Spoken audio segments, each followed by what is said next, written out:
Hour being 6, I want to call to order the meeting of the Ben Hill County Board of Education for April the 11th, 2023. If you will allow me personal privilege for just a moment, I want to thank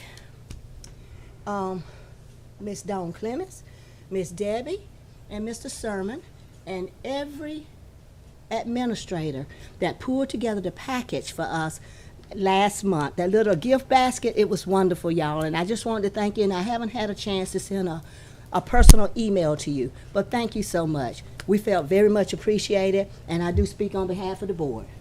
Okay? All right. Let's see what we got going. I want to welcome all our visitors.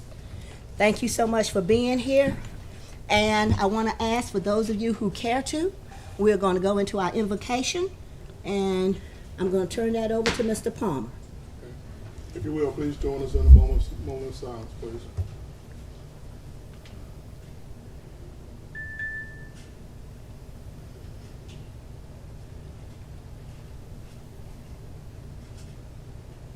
Thank you.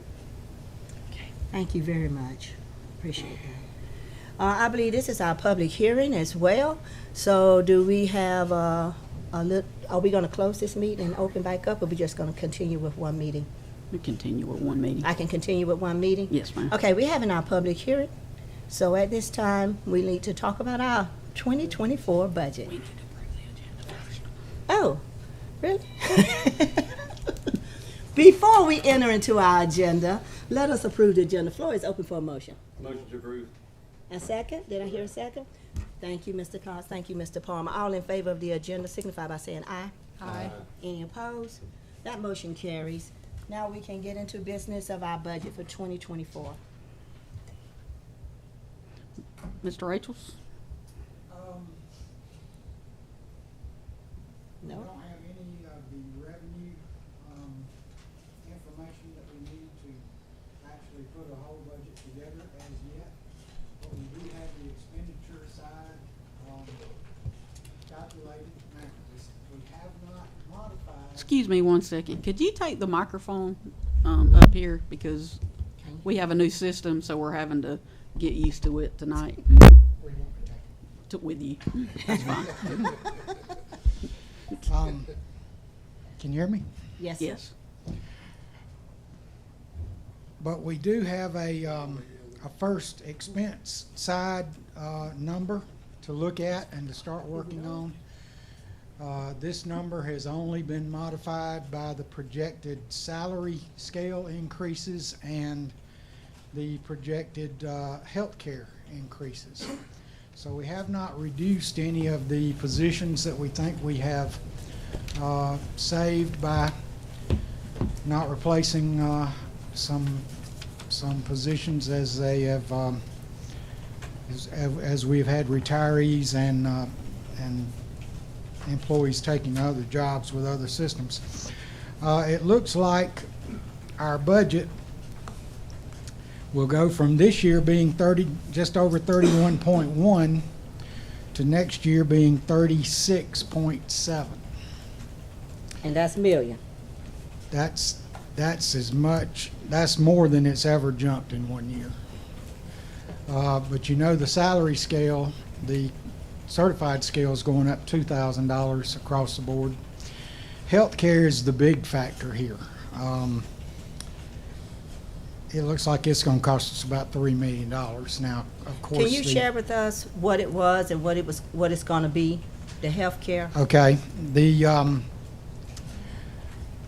system side of the healthcare cost is currently $11,340 per employee that takes Georgia State Healthcare. That figure is going to $18,000. Well, it's going up $7,628 per year per employee. It's going from $945 a month to $1,580 a month. The cost of that alone will be right at $3 million. You might say I was shocked when I saw that number. I mean, that's, what, an 18% jump, something in that neighborhood at one time for the year, for the total budget. So I am very anxious to see what the allotment turns out to be. There will be some state dollars included for those salary increases and for the health care for certified employees only. They don't provide anything for the classified side. So, and there are other positions that they've indicated are going to be mandated to go up $2,000 as well. I don't have that complete list yet, but we'll be examining that shortly as we go into the modification sessions here shortly. We hope to have a tentative budget for you to pass at the May meeting. We may have to have a call meeting between now and then, especially if it looks like the revenue side's going to be really short. We may have to discuss some measures to try to cut back, but hopefully that won't be the case. Hopefully the revenues will follow and not put us in bad shape. So we'll see when that happens. Now, Deal with one hand and take with the other. yes, ma'am. As this is a public hearing, I would open the floor for questions then.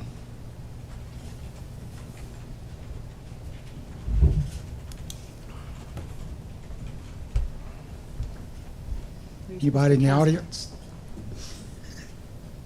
Thomas, on that healthcare, is there a possibility that the employees, part of that may have to go up? Oh, I'm sure it will. Oh, yeah. Yes. We pay roughly about 82 to 84% of the total cost of that healthcare charge, but I'm sure it will go up. We haven't heard that it's going up yet, but I'm sure it will. Just as sure they get their $2,000. Any other questions from the audience? So, Mr. Rachels, this will count as a public hearing, even though we only have the revenue side and not the, Yes, I mean, ma'am. the expense side? All you have to not have revenue? is public input, Okay. and that's all the information that we have. It really doesn't matter. I mean, we can discuss, answer questions, but we really won't know what the bottom line looks like until we get the allotment sheet. You know, you have to have those two public hearings, and you have to have a budget by June, so you have to get them in there. Okay. Okay, thank you so much. Just want to make sure the audience understands, even though we don't have all the information, Sure. this will serve as our public hearing. Any comments? One last time. Going once? Twice? And that's it. Thank you so much, Mr. Rachels. We appreciate it. Do we have any announcements? Yes, ma'am. We have some good news. We have two soccer teams that are region champions. The boys and the girls varsity teams are region champions. Right now we have our middle school baseball team was the what do they call that? Conference champions, and they did a great job. And that same day, our baseball team showed out and hit 2 walk-off home runs to beat region rival Berrien, which is unheard of. So it was a great day for baseball on the Friday before we got out. Also, this morning we had a great meeting with the charter system renewal team at the DOE. We will be renewing our charter very, very soon. I believe they meet on Friday to discuss the answers that we gave them, but they gave us great feedback, and they were very impressed by the wraparound services that we have for our students, the culture we're trying to create, and just the great things that we try to do for our community and our students. So they were very impressed with some of the things we have going on in the charter world. Excellent, excellent. Thank you. No other recognitions? I saw something about Navy. What was that about at one of our schools? Do you pronounce the name Navy? Navy. It's talking about a lot, Bishop, talking about a lot of their scholarships. That's what you saw Okay. on I just know Facebook. we There's saw just a something. lot of our students got scholarships, and Oh, yes, you know, we have top a- 10 was announced. Top 10 was announced. Our students are out on the board at the high school. We actually have students who've been accepted to different universities or technical colleges that are rolling and scrolling. And we Oh, do yeah. have signing day coming up soon. We have our top 10 banquet coming up. So our students are being recognized for their achievements, and our seniors are being recognized for, you know, where they're going to take the next step in their future, whether it's work, whether it's technical college or four-year school. We're excited to see what they're going to do in the No, future. I like the fact that we're showing them off Yes, like ma'am. that. That's wonderful. Okay, let's take a look at our minutes. We want to approve our minutes. Let's take a look at the call meeting for March 1st, 2023. Motion to approve. Second. Thank you, gentlemen. Any corrections, omissions, or anything needed?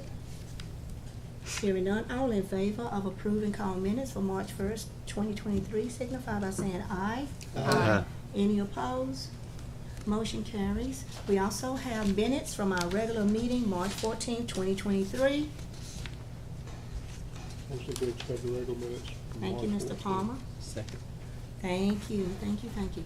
Okay, so any omissions, deletions, or corrections needed? Madam Chairman, corrections, on page 5, it's stated where I left the meeting at 7:06. However, on page 8, it's recorded that I voted in 2 motions for executive session, so that needs to be corrected, that I was not present at that time for those Okay. votes on page 8. Thank you, Mr. Cox. I appreciate you catching that for us. Miss Debbie, you got that on both of those? Clicking him off now. Thank you so much, appreciate it. Okay, all in favor of approving the minutes with those corrections for March 14, please say aye. Aye. Any opposed? Motion carries, thank you. We have another call meeting on March the 20th, 2023. Floor is open. Motion to approve call meeting, minutes for March 20th, 2023. Thank you, Ms. Palmer. Second. Thank you, Mr. Garrison. All right, any corrections needed here? All in favor of approving the call minutes from March the 20th, 2023, signify by saying aye. Aye. Any opposed? Motion carries. Do we have anyone in the public that would like to make some comments to the board tonight? Anyone on the list?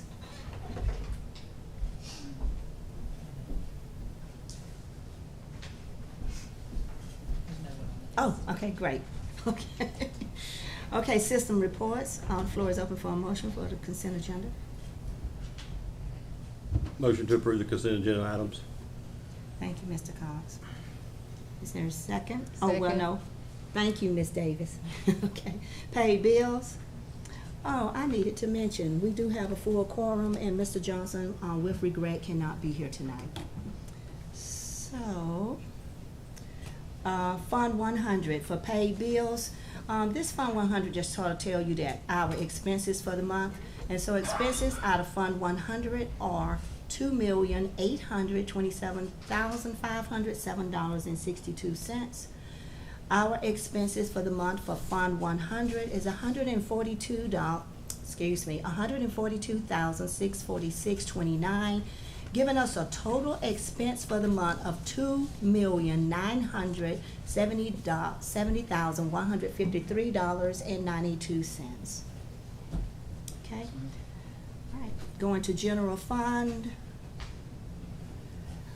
General fund is coming in, and this is, I don't know, how would you say our fund balance? I think that's what I wanna say. It's $4,470,452.10, give or take about $2,300. That's correct. Okay, all right, good. I got that map down. Okay. East Blos. Y'all, we've had a good month. This month, we came up, our pennies added up to $243,196.70. So we're real pleased with that. Facilities report. Mr. Noel, I know I saw you.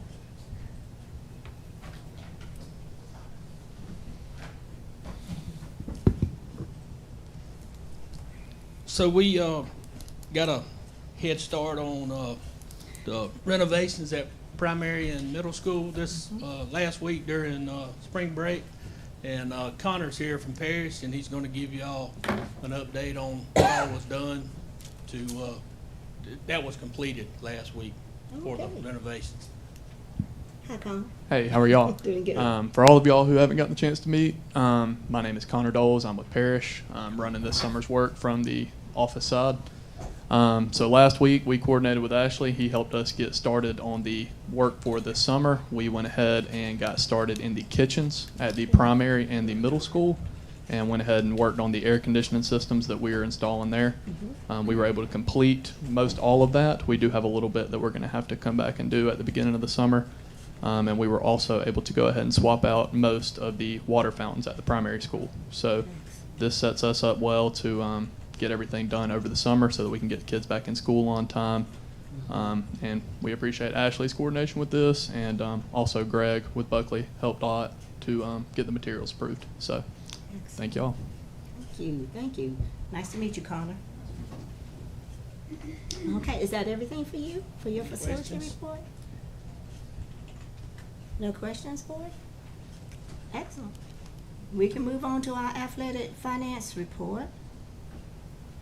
Both for the middle school and the high school. Any questions from board members about anything that you read in that report?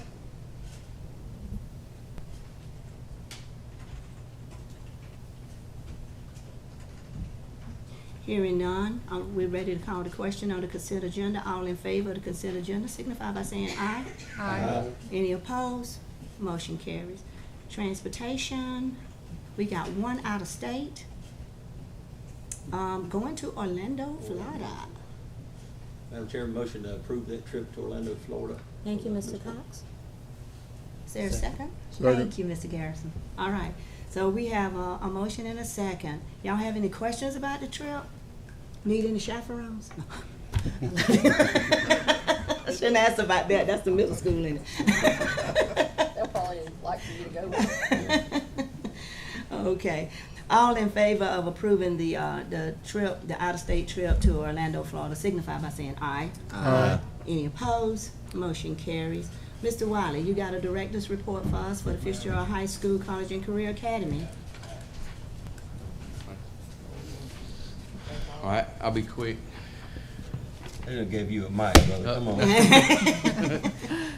Yeah, that's what Dr. Sims says. Don't give him a mic. First thing, next board meeting for the College and Career Academy is next Tuesday, the 18th. Y'all are all invited to come. There's a ton of things going on starting fairly soon at the high school. We see the finish line, and there's all kind of activities for the seniors. You know, we mentioned the top 10 banquet coming up. There's so many different. I'm not even going to talk about all of them, but you know, all the senior stuff is about to start happening. We got our college and career fair coming up as well. Signing day is the 27th of this month. If you don't remember signing day, we started this several years ago. It's where we take the opportunity to recognize not only our athletes. We always have done that, but we want to recognize those who are going to college for whatever they're doing, their plans are, and or if you're going to work, or if you're going in the military. Miss Kelly has done a fantastic job with that since we started, and she's working really hard to get the students to fill out this form and let us know where they're going. She verifies it. We talked about earlier, it's rolling on the, Ms. Thurston is putting together a little slideshow presentation that shows where each kid's going, and it's rolling out front on the sign, but it's also rolling in the rotunda every day. So as they turn those in, the kids get to see their picture up on the board. So And the other kids do too. yeah, they do. And I think that is something that was done this year, and I think it's making more people do it more, because out of 200 kids or 181 kids last year, I think we recognized 72. They just sometimes they don't like like either they don't want to be recognized or they just forget to check their email. I don't know. But we've done a really good job of trying to get the word out this year. So that's coming up, and that's always a fun day. And again, y'all are all invited to that. We're our final skills day of the year. We're doing it at the middle school, and we thought that that would be a good opportunity to catch those kids before they get to the high school and teach them a couple of skills. And Ms. Henderson is working on that. We hadn't got a date. We've got a couple of tentative dates, but that's coming up soon. One exciting thing I want to share with you, and we're going to dedicate the Millex Engineering and Robotics Lab Friday morning at 9 o'clock. We're having the folks from Millex come in. They're partnering with our robotics team and our engineering lab. They're basically going to fund our robotics team for the next 5 years. That is huge, y'all. Holy cow, They're yes. giving us a check for $60,000 over the next 5 years. That is massive. So we're really excited about that. And we're putting it, just like our Dormany Medical Center partnership that we have across the hall, we're putting a sign up and naming the lab the Millex Engineering and Robotics Lab. So, and we also have one more that I hadn't finalized, but a similar thing for our ag lab. So stay tuned for that. The hot thing going right now, we had our local flex competition that was before. Mr. Palmer was there. I know Board Member Cox was there. We had a great day. We broke that Performing Arts Center in well. It was a lot of fun. Thank you all for coming. Who I had the opportunity to talk to. I didn't talk to all of you, but Pork Produce from our partners down in Irwin County won. Southern Lures, Caden Griffin and Rocco Hart got second, and Scorched and Gravy, Clint Wixon and Andy Nipper got third. I would have not wanted to be a judge because if y'all were there, you saw. And I don't know how they broke it down. I don't know how they picked the winner, but it was a great day for the Flex program. And then Thursday is the Georgia State Flex Finals. Connor will be competing, representing us in Irwin County. Jones County will have their representative. Hutchinson College and Career Academy from Macon will have theirs. 4C Academy from Albany will have their champion. Evans County will have their champion. So we got 5 presentations. We're blocking off that whole wing of the school. And, big thank you to our teachers for making adjustments so we can do this. But we're hosting this. We've got a all-star cast of guests coming in. There's going to be about 400 people from across the state coming in to watch this, and they're going to be in Fitzgerald in our building. And I can't tell you how excited we are about that. That's going to be a lot of fun. What time is that again? It's at 9 o'clock, which, excuse me, let's see, I wrote it down. It's at 9:30. It starts at 9:30. But that's going to be big. Tyler Harper, who is our Georgia Agriculture Commissioner, has got a big announcement. I want to tell y'all, don't tell nobody. But the Flex is going to be a Georgia-grown product, and the Tyler Harper and Georgia Grown is gonna be behind Flex and help us with funding. So that is huge as well.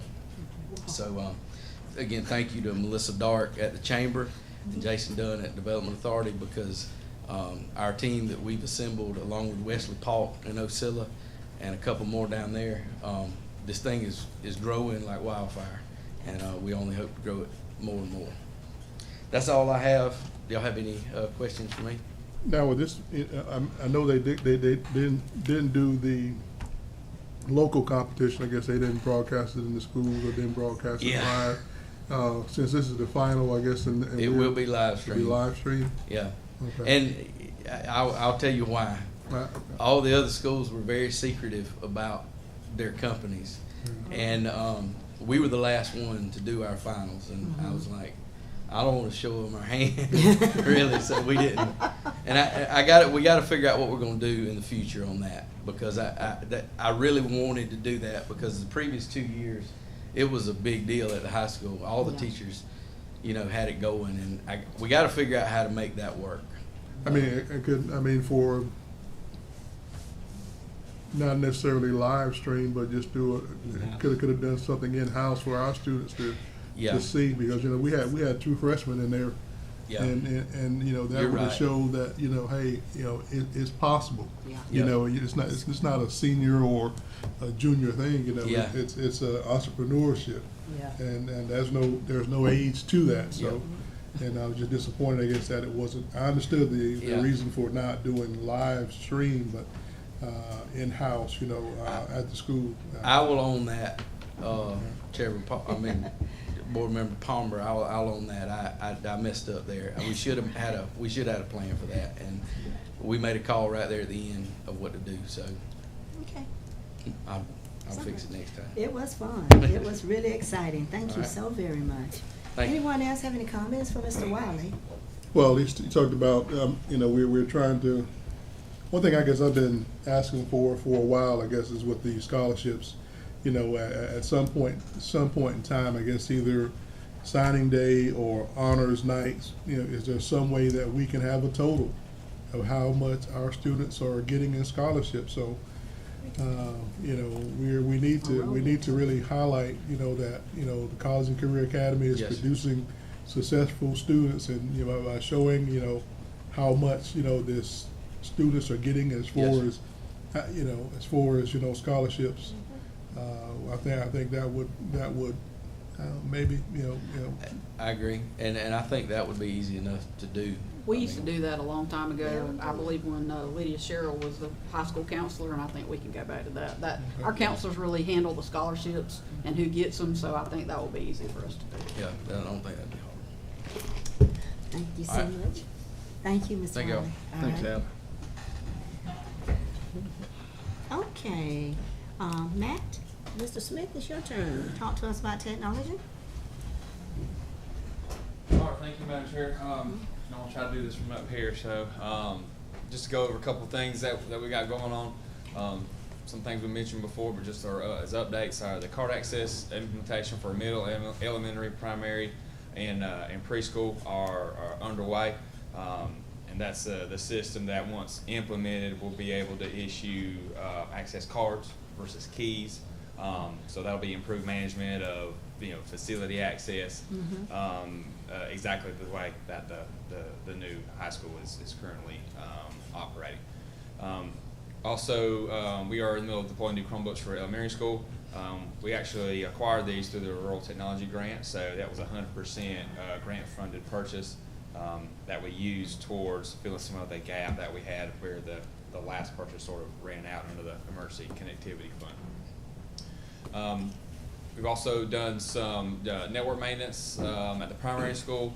We're currently working with Ms. Darlene King to make sure our devices are ready for milestone testing. She's taking the students through sort of the trial runs, logins, etc. And we're obviously making sure that the hardware and the networking system on the back end are ready to go for those.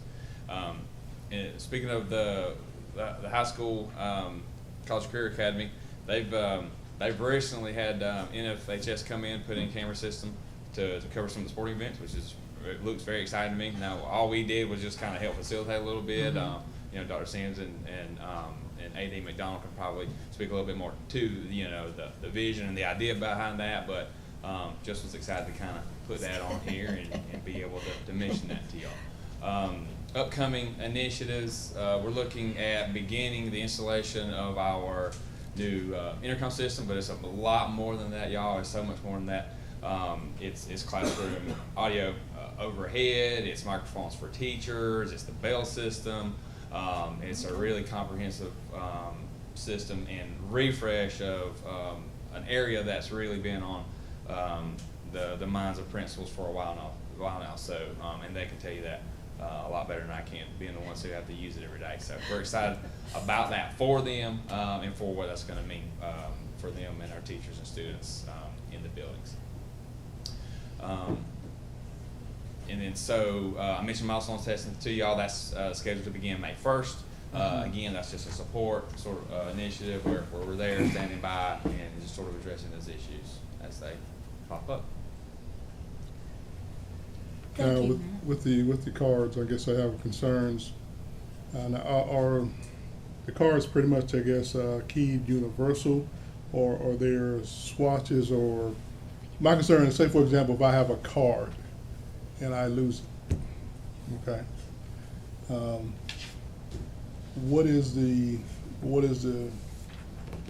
I guess, the protocol? Say I call you and say, would you just cut off my card, or would you have to cut off everybody's card, or would that card have a own signature, so it you know, or is there some way, say for example, if I'm at home at night and I'm looking for my card and I can't find it and I'm concerned, you know, what have you, is there any way I can just go in and deactivate, you know, my card, so that way in case this guy here, you know, gets it and want to, you know, roam the halls, you know, is there any way to prevent that? Right, great question, and you said it perfectly, Mr. Palmer. So basically, every employee who is issued the card has an identity in that system to Okay. where it's unique and individualized. So in the scenario that you presented, you've lost your card, you've alerted your building administrator, or you know, or put in a ticket for that. We deactivate that card, and then there's a protocol for reissuing a new one. And your question gives a perfect answer for itself, right? So, you know, it replaces the old scenario of, here's your key, make sure you bring it back when you retire, quit, get, you know, maybe you're terminated for whatever reason, you know, and don't forget to bring it back after, you know, you don't work anymore. It's a lot more management and control within that, and as you indicated, that's exactly what. So with that, do you have only access to your school? Correct. Unless you're in a joint role, Right. which we all have management Right. over as well, that's kind of the default position. But if your role requires you to float or bounce from school to school, then that access can be granted as well. Dr. Sims, will you speak to the NFHS system? Is it just at football stadium? Where's it at for us? Yeah, gladly. So we signed a contract with them to partner with. Thank you. We signed a contract with NFHS, and with that they provide 3 camera systems. And it's kind of cool because it's a full 180, so you don't have to have anybody operating it. So we have installed to date one at the football stadium, one in the new gym, and then whenever the new baseball, softball field gets installed, there will be one. They're holding that one for us. And really the reason we did that is we know that we live stream better than anybody else. And that's really easy to do on a Friday night in the fall when there's no other sports going on. But in the spring, when you have soccer going on 2 or 3 times a week at home, and this includes middle school that plays there as well, or when you have baseball going on, or in the fall when you have softball, you know, our kids run our streaming service, and they have jobs, and they play sports, and they do everything else. So we're still going to be able to stream. They have 2 options. We chose the option that would still allow us to do our own content because we feel like that's a service we provide the community for free. But basically, you would sign a yearly subscription with NFHS, which we would get a percentage of, and then you can watch all of our, not only ours, but if we're playing at Jeff Davis, who also streams, your subscription gets you on to theirs to watch us when we're playing over there or anywhere else where we would play. You do. Thank you. So how's that affect, you know, I know with our live streaming, you know, we have sponsors that we use for advertising. And, you know, from everything I've heard, NFHS, you know, doesn't pay what we were making, you know, doing our own live streaming. So what, I understand the benefit, but, you know, that's one thing, but what about the revenue? With their revenue, now that they're doing all our sports, match what we were doing with just football? So no, their revenue won't match that, but we're still able to.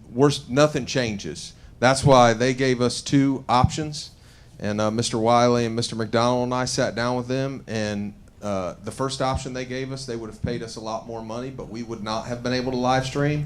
And we said we did not want to do that, so we will still be live streaming our varsity football games. This is more for all the other sports where there are other things going on during the week, and we don't have all of our staff at one place like we do on a Friday night. So we'll still have sponsorships. We're still going to generate the same revenue that we have. And actually, you'll get more, won't you, because you'll be getting something. Because we'll be getting something from NFHS. So one of them was an exclusive, they do everything, and the other one was non-exclusive, where we hold the right to do, and that's what we chose to do. So they'll be streaming football, and we'll be live streaming football, is what you're saying? Correct. So that's a contract? Yes, ma'am. Okay, is it for an extended period of time? Multi-year? No, we just get the cameras, Okay, and then we go that way. okay. Yes. Thank you, Dr. Seaman. Matt, I had one other question for you, having to do with the key cards. So we have something in the background, of course, that'll tell us every key card usage and the location and who went in and out. Yes, ma'am. That's a feature of the system. Correct. All right, thank you so much. Any other questions about our technology? Matt, I do want to thank you and Brandon and your team for all that y'all do. It is such a difficult job. Trying to keep us on the cutting edge of technology is not easy, and I do appreciate what you guys do. Well, thank you, and we appreciate y'all and your support. Okay. Mr. Webb, are you here tonight? I think Mr. Webb's under the weather. Oh, okay. Okay, so we have his report in front of you. Do you have any questions or anyone else want to answer for him? If you have questions. Report's pretty. We're still working on the reading program, making a decision on that, and Brandon's gotten us a great quote with Illuminate, which will help us assess our students on the rigor of the standard. So we are looking forward to implementing the letters training next year to get our students on grade level for reading, and that is our biggest initiative coming up, is making sure our students can read by the time they get to middle school on their grade level. So most of our funding that we get, federal funds or O4GA, is going to go to training our teachers and providing the kind of instruction that they need to learn how to read. Okay. I see we're moving ahead on the letter, LETR Yes, training. ma'am. That is for the reading instruction. And he's also supplying for us a whole dateline schedule for our milestones. Yes, ma'am. Just have a question, I guess, and maybe, I've not been in education, I guess, for a long period of time. But, I think one of the biggest problems, I guess, that we're having is reading and math. With us, having a state superintendent, why can't we be a test school and just for our pre-K to 5th grade, all we offer is just reading and math? I think one of the issues with just doing reading and math is that we forget that kids aren't just always interested in reading and math. If we bring reading in through social studies and science, it piques their interest in those fields. And the acceleration of a career pathway with our students all the way down to pre-K, they want us to have career days and all those things, so students will start thinking about what they want to do. I think if we just focus only on reading and math, that our students won't be well-rounded for this society. We have a Well, you'll have a chance once you get to middle school to delve into that. But by the time they get to middle school and they can't read and can't write, and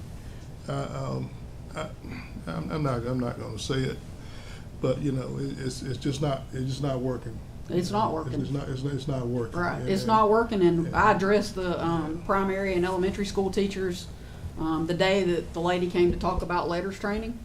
And I asked them 4 questions. I said, how many of your kids, what percentage of your kids, 100% of your kids reading on grade level? Raise your hand or stand up. None of them could stand up.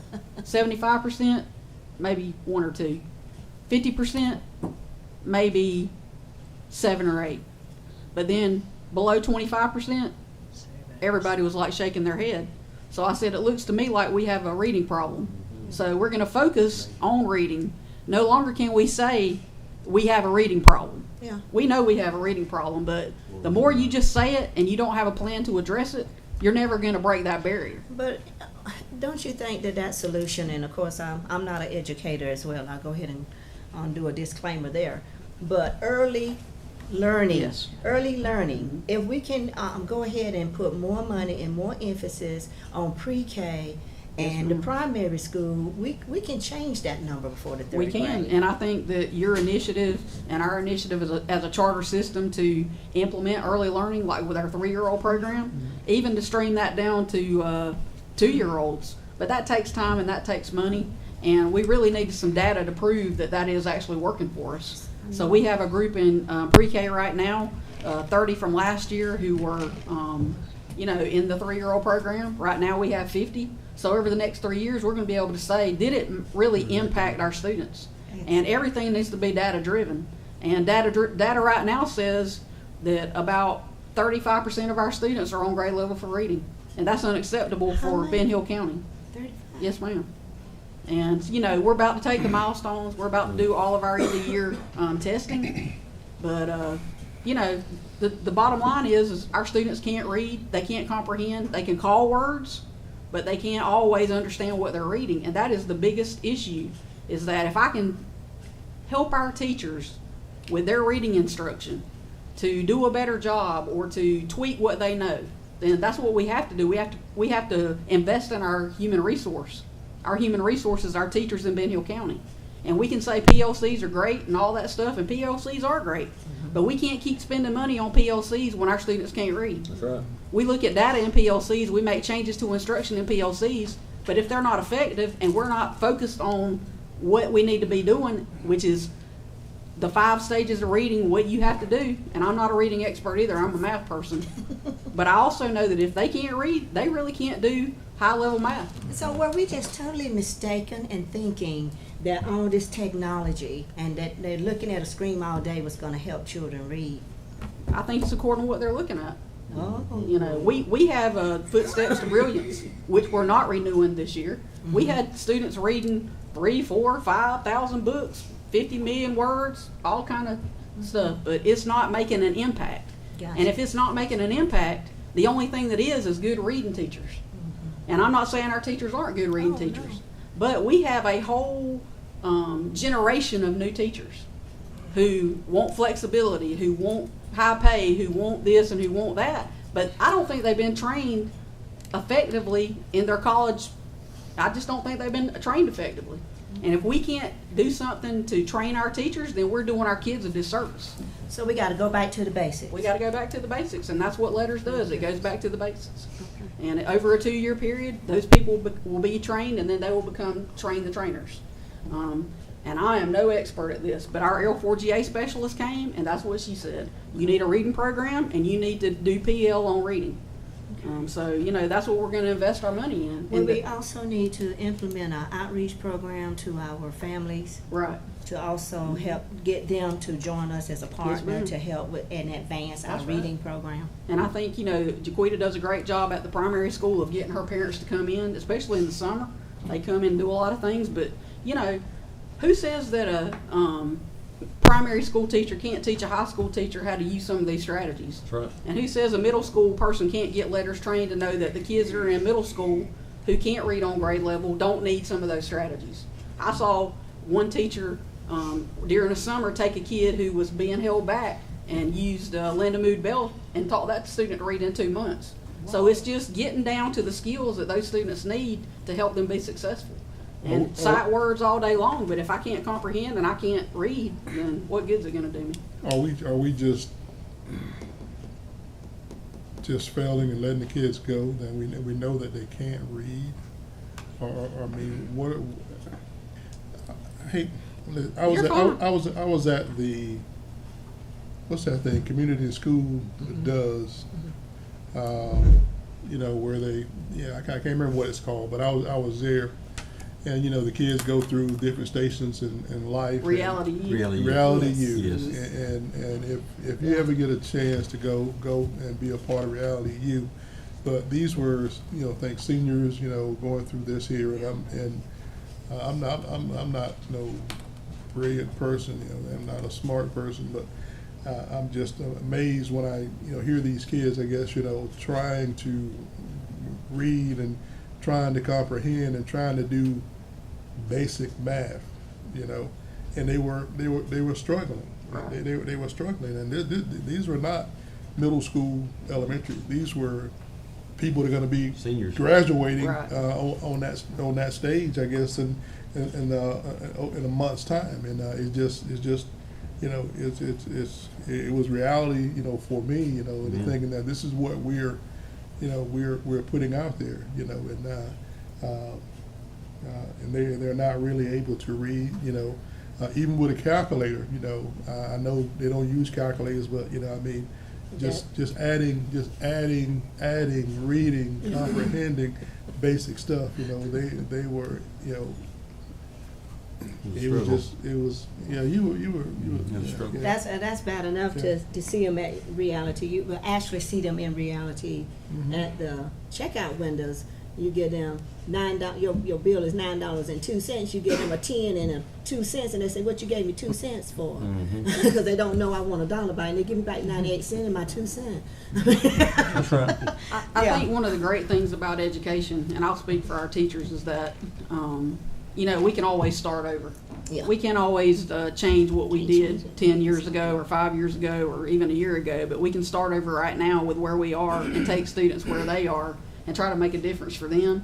And I think we have a great group of teachers to do that. I think they're willing and able. I heard a story at the high school where we have a remedial reading class for some of our Tier 3 students, and they just didn't know what the words meant. Yeah. But once they knew what the words meant, they thought, heck yeah, I can do that.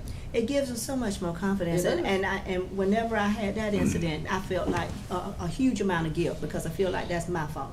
Why is it that we haven't reached this child? So we just got to do a better job, and like you We said, we do. can start over. And it is, and I'll tell you, it is a slow process. It's not something that happens overnight. It's not something that you can fix in a year. It is a lifelong investment in the school system to continue to challenge ourselves to be the best at every strategy that we have. And that's looking at research and trying to figure out what is best for I this think main thing student. is what you're doing, though, we realize there's a problem. All right, yes, But we sir. don't act like there's not a problem. Right. We know there's a problem, now we're addressing it. And we're trying to, and just like with math, I mean, we revamped the whole algebra content this year because kids didn't have the fundamentals of, like you said, arithmetic. So they went back and they scaffolded in activities so students would know the skill that they would need for that standard. So it's just building the foundational blocks and putting them where they need to be so kids can move forward. I Do don't you know if still y'all have know- someone going into the classes and observing? Yes, ma'am. Our principals and instructional coaches and APs are going into the classrooms. Mr. Webb goes, you know, next year we hope to start more awareness walks where our team from the board office goes in with the instructional coaches and the APs and principals to, you know, give some different feedback. Hey, I was just sitting here wanting to say something, being that I'm in that school every day. And coming from high school, middle school, elementary, this is my fourth school, I've been in all four. I'm a math person as well. So the pedagogy at the primary level was very foreign to me. And to teach kids how to speak properly and how to sound out words. We have some good programs in place and have made a lot of advancements. But I did have a student read to me the other day through our reading program that, you know, we promote. They read so many books, and one of their rewards is to read to the principal. And because I've been battling this in my mind, kind of thinking about it. All right, well, what are we missing? And Mr. Webb has shared the science of reading. I've done the research there. It's definitely the way to go. It's a little bit, you know, it's rigorous and there's some time that has to be invested. But, you know, I had a student, a little boy, read me a book, and he read every word perfectly. I mean, beautifully. And I was like, wow. And I said, tell me something. How did you learn to read so good? He said, my mama's been reading to me since I was in her tongue. And my question was, I said, how did I learn to read? I'm a very good reader. And I think a lot of it goes back is there's a large population that aren't being read to at home. They're not hearing conversations, business conversations with other adults. Having these and listening to those things on a continual basis plays a factor. And so we're overcoming, our teachers have a big challenge to overcome a lot of these things that we're dealing with in rural South Georgia where we live at. So that's just something to keep in your back and your mind. It's a challenge. It's a huge challenge. I've made the comment many times before that I've had the privilege of being on the board for 24 years now, and I can count on one hand how many parents have called me to complain about little Johnny can't read. They don't call me about that. We're not focused on what it is we're supposed to be doing, which is educating our children. all these other controversies, from football coach to who we hiring, who we firing, but five in 24 years have called and said, my child's not doing well in school. Get a bunch of them talking about holding their child back in pre-K and kindergarten because we recognize they still haven't met that standard, but they want to move them on. So it's a conversation that we need to have with our community, and to me, it's just a change in our focus about what it is we're supposed to be doing and why we're supposed to be educating these children. To me, it's a national thing, but I think we can fix what's going on in this district. I think we have to welcome our community. Exactly. You know, we have to be a place where our parents want to come. Yes. We have to make sure that we are the host, you know, and we're not putting barriers in place where our parents don't want to come. And of course, I think we should outreach. Yes, Go to them. Well, I mean, That's right. there's a lot of outreach, I guess, that is springing up, trying to involve the community as a whole, as far as reading go. But I mean, it's going to take a lot more. Like Mr. Merritt said, I guess it's just the more you hear, you know, and sometimes I guess you emulate, I guess, what you hear, and sometimes what you hear is not right. There's You know, research on and- that, yes. And but you know, I thank the community as a whole for what they're doing, and I ask that anybody that's looking for something to do get involved in helping read and teach reading to our young kids and our kids as a whole. Parents, if you're listening, you know, have your child read to you sometime, you know, and let's see, you know, and but we you know. I'd say talk about what you read. Yeah. That's a big deal, is talking about what you read. If you just read a book and you don't have a conversation about it, then you don't really know if they ever learned anything. So I think having that conversation makes it relevant to the child and helps the parent understand maybe they're deficient a little bit and might need to go to the school and figure out what we need to do about it. So I think that comprehension is a big deal. But our parents do need help, but a lot just rely on the school for all of it. And of course, we want to partner with our community and make our kids better. Yes, ma'am. Mr. Ware will be so proud we had such a deep conversation in his absence. That's why we had it, because he's not here. Okay, folks, we're going to move into superintendent's new business. Yes, ma'am. Matt's going to give us an update on the technology plan. Our strategic plan calls for us to look at the technology plan every year, and he has formed a committee, and he's going to give us an update on where they are. Okay. All right, thank you, Ms. Clements. Y'all, so real quick, I'm going to get into our goals that are and our objectives outlined in the plan. I just want to quickly say that we've taken our plan and we have adapted it to the template as provided by the Georgia DOE. That was one of the things that we decided internally that would be a good idea. If they're putting it out there, then I think there's at least some expectation that there's some following of that, and so we figured why not just go ahead and take that template as it was offered and adapt our plan to it. So with that said, I'm going to scroll down. I'm going to skip past sort of these first sections. You can see here it's this is some of the boilerplate of that template. Where you're talking about the vision, the current reality, how we're communicating and marketing, and then professional development that goes along with what I'm going to spend more time on, which is the actual goals themselves. And now keep in mind, please, this is in draft form.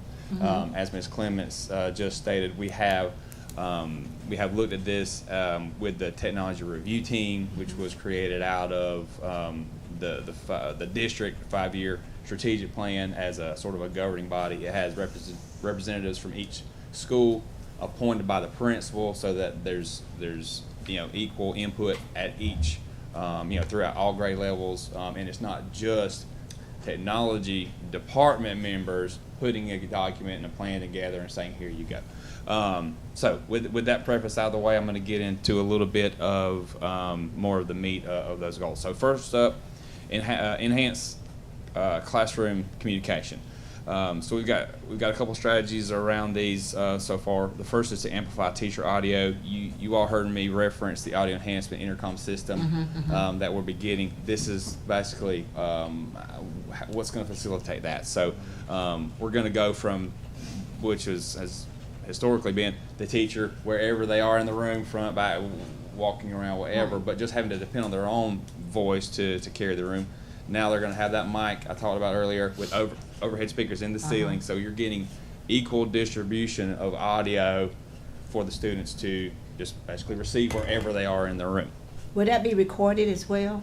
Yes, ma'am. And there's For there's replay? actually we've tied another goal to that piece. That's part of what I meant when I said the system is very comprehensive. There's a component for that as well, which I'll get into a little later on in the plan. But you're exactly right. That's correct.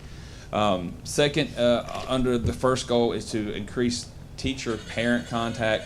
So our idea here is that if we deploy what we call basically a classroom phone to each classroom, that gives the teacher just a mechanism, basically to pick up a hard set phone. It'll be an actual phone that runs over the network, where they can dial out, they can have parent contacts and that sort of thing, so that they're not having to use their own personal mobile.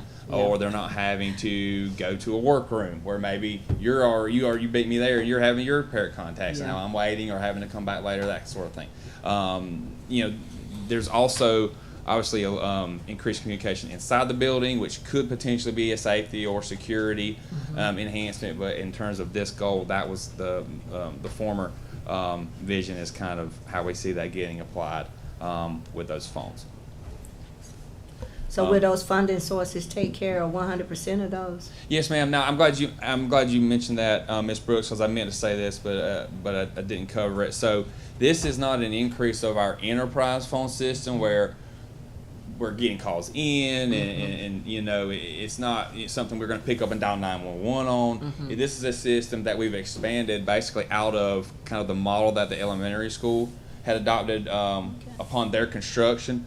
Where they have had phones in the classroom, but they're not, like I said, they're not something that they're going to make calls out on. It was for intra-building calling, but then we actually added the ability for them to dial out. There's no dial in, which would obviously be a big distraction if you're trying to teach and your phone starts ringing, right? So my point of saying all that is the cost relative to if we had sought to go through our enterprise system is not going to be this big ballooning of a monthly subscription that would have been associated with that model. Instead, we are running this in-house, purchasing the hardware up front, but even with that, we're talking less than $10,000 for the hardware. Now that does come with other potential issues where we have to keep the system up, maybe have a couple extra phones as spares on hand, but our staff is trained on the system. We manage the system. In terms of the total cost of ownership, it's much, much lower than you might expect if we had said, okay, let's just place an order for 200 extra phones and phone lines through our enterprise system. So we did have that in mind, and I do believe that through 150 and or some sort of safety grant that might still be available, we'll be able to knock that out very easily from a fiscal perspective. All right, moving on, y'all, to goal number 2, provide equitable one-to-one technology. Now, we wrote this in the way it reads, it may sound like, well, I thought we had that. So the idea here is that we want to standardize our student devices completely. That's where the equity comes in, the complete standardization. What I mean by that is we were very blessed and very fortunate to be able to spend our Emergency Connectivity Fund award on new Chromebooks. It got us to a Google model, which we had been trying to get to for some time, but with that, the financing of that kind of being the barrier, this eliminated that, and we were able to move forward, which was fantastic. It's one of the reasons why our testing sessions have gone much smoother over the last year. But with that, the funding of that ran out at sort of the elementary school grade levels. We started at 12 and we worked down. We ran out somewhere in along about 4th grade. Didn't quite get to go all the way down into 3rd grade with those. Now you all helped us a lot with that by approving us some funding to kind of revamp our old devices as Chromebooks. And they've been serviceable, but it's not exactly the same. And that's where we wanted to kind of build this into the plan where we've got something that once approved will ensure that every student, no matter what grade, is going to have a device that looks like any other, or at least function in the exact same way, right? So that it's simple but important. So basically, it's just making sure that if any grade or classroom or student at any level doesn't have a device that can do what all the others can, let's get that to them. And that's what we're seeking to do. That's actually what the bullet I read earlier referencing the new Chromebooks at the elementary school was targeted towards. So we're closing that gap as we're able with the funding, and we're getting very close. But again, just feeling like if we build it into the plan, it sort of secures and ensures us, to be able to do that going forward. And then next under goal number 2, develop network fault tolerance. So one thing that we've discovered, and there was some anticipation for this, but I want to really engineer it out, is with the new high school and college career academy being basically across the county, across town, and with them having their own internet circuit coming into their physical building, there's an opportunity for us there to, with some engineering and some small investment into additional hardware, to kind of get them to an autonomous state, to where if a server or service goes down in one data center, its sort of sister location might be able to serve that service as a fault tolerant implementation, to kind of carry that load until we get back to full functionality. So we're still designing and planning that, but that's definitely an opportunity, given that we do have some geographical separation, taking what could be a weakness and trying to convert that to a strength through the engineering piece of that, and just letting both sort of sites in terms of the network being built and provisioned to be able to serve the district on their own, if it comes to that. Okay. Moving on to the next goal 3, increase district-wide safety. Obviously, this is on everyone's mind, occupies everyone's heart in some form or fashion, just given sort of the landscape of where we are today.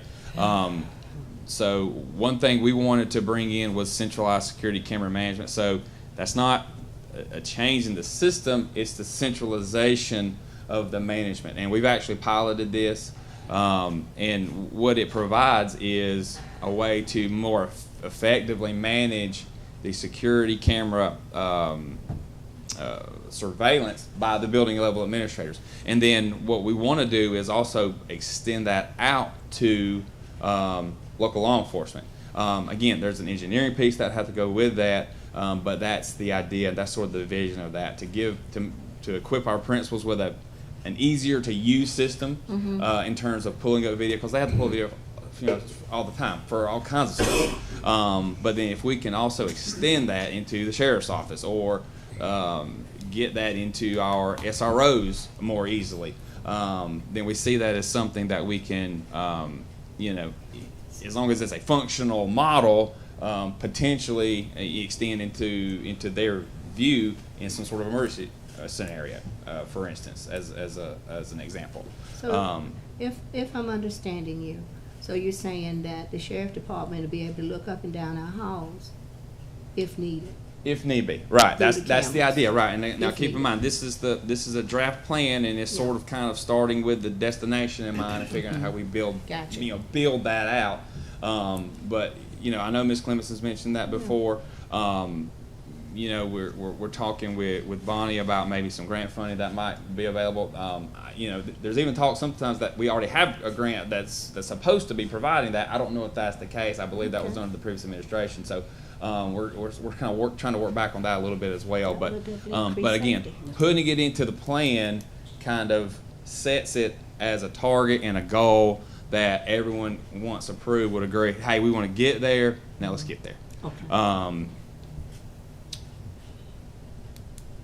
Next under that one, extend this, so those two things go hand in hand. That's why those are there. I kind of went into the next one, just kind of rolled into that one, but those are those two strategies under goal number 3.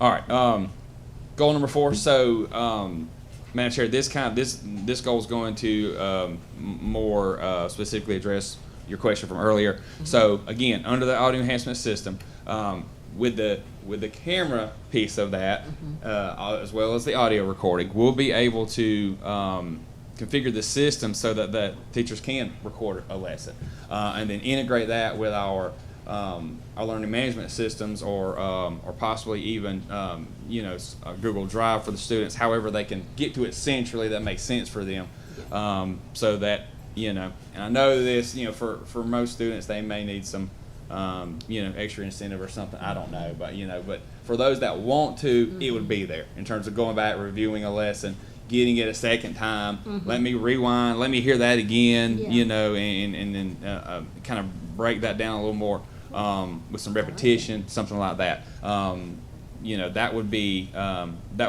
available. Now, again, getting to adoption by the students when they're at home, I think that's probably its own challenge. But if it's available, then at least it's there. How do, just a sidebar question, how do our teachers feel about that? This was also in the district strategic plan, and there was concern amongst the resource committee, which is the committee I was a part of, about it being a sort of a Big Brother type event. Privacy issues. And Right. But the way that we're implementing it, it's not going to be associated with, say, the security cameras or anything like that. So it's easy for someone to have that same concern, and it is valid if it were to be implemented or could be perceived as valid, right? So with it not really being a part of the, hey, let me pull up the camera system, but instead it's a resource that you as a teacher in your classroom control on and off, and that sort of thing.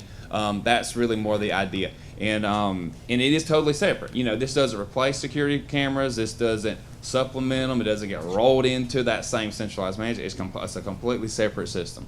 Okay, thank you. Yes, ma'am.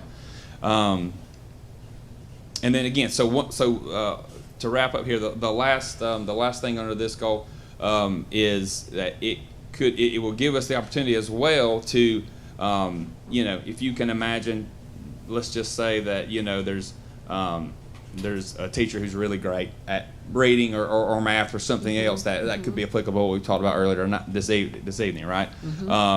You might have them leading the discussion and actually delivering the instruction to their classroom live, and maybe there's students at home, or maybe they're in a different part of the building, but now they're reaching those students. When you would have a proctor or a parapro or something to that effect, obviously, but it would at least allow that as an option. A lot of that can create, I think, probably management, I don't want to say issues, but we have to work that out. But again, if the system's there, if the system's in place, now we have that option. Whereas before, it just didn't exist. Thank you, Matt. Yes, ma'am. Thank you. Board members, y'all have any questions of Matt and technology plan?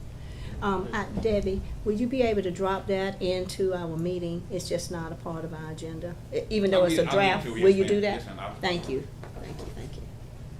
Okay. Discussion of our athletic fields. How about that, Parrish? Thank you all for having me back again. I've got last meeting on the May 20th meeting. Y'all asked me to come back to you with a budget based on the changes that we discussed to the, we'll call it phase 1 and phase 2, to the phase 1 facilities, the softball, baseball, the practice fields and that sort of thing. So I've got that in that budget there, some of the changes. There's one difference to what we discussed that I'll explain. And then you also asked me to come back with pricing for all the other things that are in phase 2. And keep in mind, I see your face, Ms. Brooks. Keep in mind, these are conceptual budgets. I just don't have a poker face, do I? Neither do I. I gotta work on that. These are just conceptual. All we've got to go by is just a layout. I got you. We don't have any detail on buildings. We're basically, making a lot of assumptions to come to numbers. Okay. And basing it on stuff we've seen from Greg and Buckley and Associates in the past and that sort of thing. We need to sit down with y'all and figure out what it is you want and incorporate that in the design. We'll narrow these numbers down. But these are just basically tools to facilitate a discussion for y'all to decide what you want to include, what you don't want to include, that sort of thing. And the other challenge we have is trying to put this all of these facilities into a menu format like this is kind of difficult. There's costs outside of just the sub costs. There's contingencies and that sort of thing. So some of these numbers, we've kind of rolled all those additional costs up so that we can give you a bunch of individual costs for each facility. But basically, you know, we've talked about all of this in detail before, but the phase one, what we included is the baseball, softball complex. That's the seating, the field itself, the batting cage, dugouts. We've got the press box, which also houses the concessions and restrooms for the public.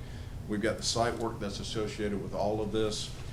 We've got the football practice field, the soccer practice field, and the sidewalks that are associated with it all. We included that in phase one. The total price there is the $5,174,000, which is less than, I can't remember the number off the top of my head that we brought you last time, but it was over $6 million last time. Yeah.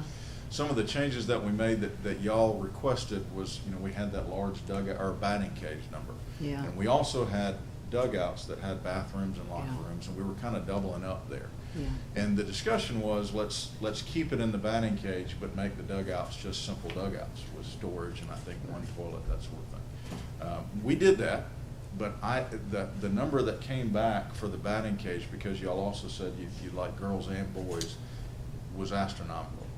That batting cage became over $1 million. And I said, well, let's look at it the other way. If we do the dugout design that had the larger locker room, the larger, I think it was 4 toilets, 6 toilets, something like that.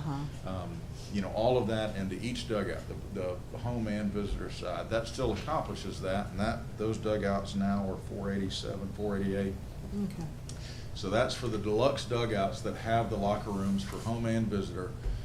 But then the batting cage becomes just a simple 3-lane batting cage. Okay. It's everything but the buildings. It's the Okay. same design, just without the buildings on either end of it. So you've got storage, you've got everything in the dugouts, and that came out much cheaper overall. So I kind of made that assumption, we can do Excellent. whatever, but that seemed to be the more economical. Mr. Rachels, we got 5.2, right?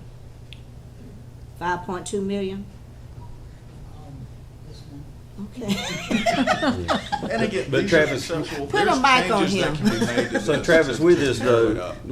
with this, what needs to be decided on sooner than later is starting the field. Phase Well, one. That process. essentially what we need to decide is what's in phase one. Right. And are we close enough? It doesn't have to be dead on at this stage. Are we close enough to the number that we're comfortable with that we can tell Greg to continue design? Greg Smith. So I guess that's where I'm getting at though with the field though. If we know we want a field, I ain't talking about the batting cage and all that right now, because that could still be debatable for us. But if we want to start a field process, I think that's where a lot of our coaches, our players, our community start the process. So I guess that, I mean, so if that's what phase one looks like, that's what we need to tell That's you? phase one. Exactly. If that, I kind of grouped it into phase one and phase two. There was some talk about the track being in phase Right, one. right. That can be moved, but this is how I grouped it based on the budget that we talked about before. If you agree with that, then we need to call Greg and tell I'll him see to Greg begin tomorrow. with design. This isn't a final answer. You know, as he designs, we'll do more budgets, we'll have more confidence in the numbers. Okay. You'll still be making decisions. Right. You aren't committing to this. Okay. You're just committing to letting Greg design it. And then phase two is really just for your information. It's got the field house, and that was based on the one you have now, Yeah. plus square footage for the girls' locker room and restroom, as well as additional storage that y'all talked about in the field house. So it came up to a total of 14,350 square feet. And again, that's just our ballpark estimate. So that included that. It's a very large field house. The site work for that phase, which included the reason the site work number is so high, basically, is the parking that we're adding in both of those phases. That's the primary part. So of the it. site work does include parking? It does. Okay. The stadium number there, the track around I think it was a soccer practice field, one of the practice fields, we showed a track around, that would be part of that second phase. So all of that in total was the 15,073. And again, we're just ballparking things based on budgets, the last couple of stadiums that we've done and that sort of Right. thing. The total stadium cost was just $6 million of that 15. So. Okay, so if I bottom line this, it's gonna be 5 million to do phase one. And then to start working on phase two, we'll total 15 million And if we thought we could do both of them, we need 20 million. Because there was someone here Approximately. talking about raising money. They didn't Right. want to wait 15 years for a football field. Right. So I just want to put it out there. And I think that's smart, Madam Chairman, is that the community Yeah. understands the cost. Yeah, And they those need that to want to help, understand. Exactly. help support this, then this is what we're looking at costing. Yeah, what we based it on is that layout, but also we built, the Peach County Stadium, which Peach County's high school that we built is what y'all's school was based off of, that design. It's a mirror of that. It's a beautiful stadium. We kind of based it off, and it was designed by Buckley's office. So we based the cost based on that. That's very flexible. You can do something different and save a lot of money. You can do something more and spend more. So it's just kind of a starting point is what we're giving you here. It's not hard numbers. So we really need to get the baseball, softball design completed so we can bid that out and get started on that. Exactly. That'd be the next step is turn Greg Smith loose on design. And how long that'll take, I don't know. I don't know his workload right now. I don't know how long it'll take for him to design it, but that's what will govern when we can start, is how long the design takes. So, Madam Chair, that's what I would suggest, is that we give the superintendent the flexibility Absolutely. to move forward with the field. Yeah, okay. I just want one other question about the alternative phase one, the tennis lightings. Have we made a decision as a board if we want to pursue that? That's another 307,000. I thought we had spoken about, as long as we keep the school start time as it is now, That's they what I have thought. time to play those games. That's And what I did want to bring up the point that if we have these practice fields, I don't know how much use they're going to get as practice fields unless we have a field house. But, how to pay for that's a whole nother conversation. Yeah.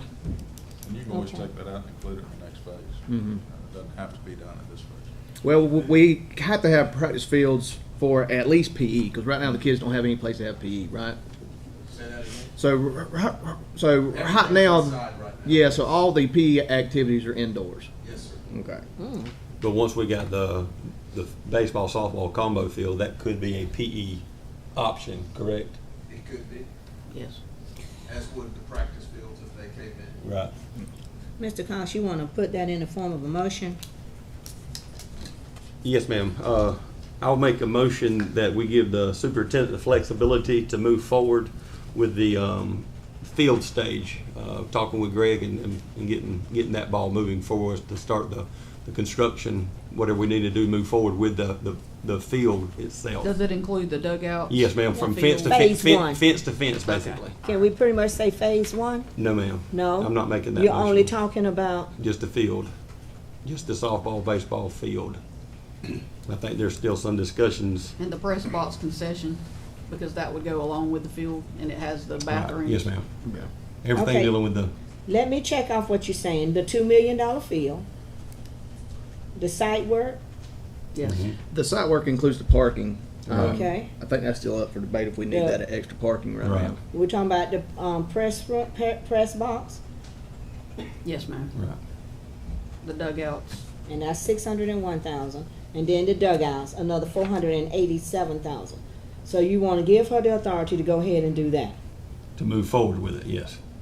Because there again, she's gonna come back and tell us what she's found and all. What about the seating? Yes, ma'am. Yes, it's included? Everything that has to do with the baseball, softball field, So outside what- of the batting cage. Maybe I should ask you what you're not including in phase one. You're not including the sidewalks, the soccer, and the football practice field, Correct. correct? The sidewalks, just if I may, Mhm. are connecting the, Tennis court and Yeah, the well, field. and it also goes Parking. to the parking To the lot for the parking. baseball stadium. I would suggest Right. including something there. Okay. Everybody understand what Mr. Cox's motion is? Authorizing the superintendent to go ahead and look at seating, field, batting, nope, not batting cage, dugout, press box, Site work for the field. and the site work, yes. Sidewalks, you said I need to include sidewalks? Yes. You Yeah. won't have any way to get there other than walking around. That's how you get- So I would suggest that's how you'll you get don't to have them. Okay. Just want to make sure everybody's on the same page. Is there a second to that motion? I second. Okay, thank you so much, Mr. Palmer. Any other comments, questions, or discussion? All in favor of asking our superintendent to reach out and go ahead and start on this part of the project immediately and get back with us, signify by saying aye. Aye. Any opposed? Aye, because I think we should do all of it.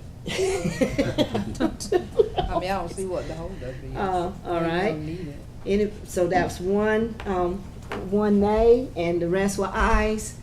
Anybody abstain? Okay, that means, the motion carries. Thank you so much. Thank you for coming, we appreciate it. Mr. Travis, did you have a figure on the field house? Field house, Here. Field house is 3,000,009. 3,000,009.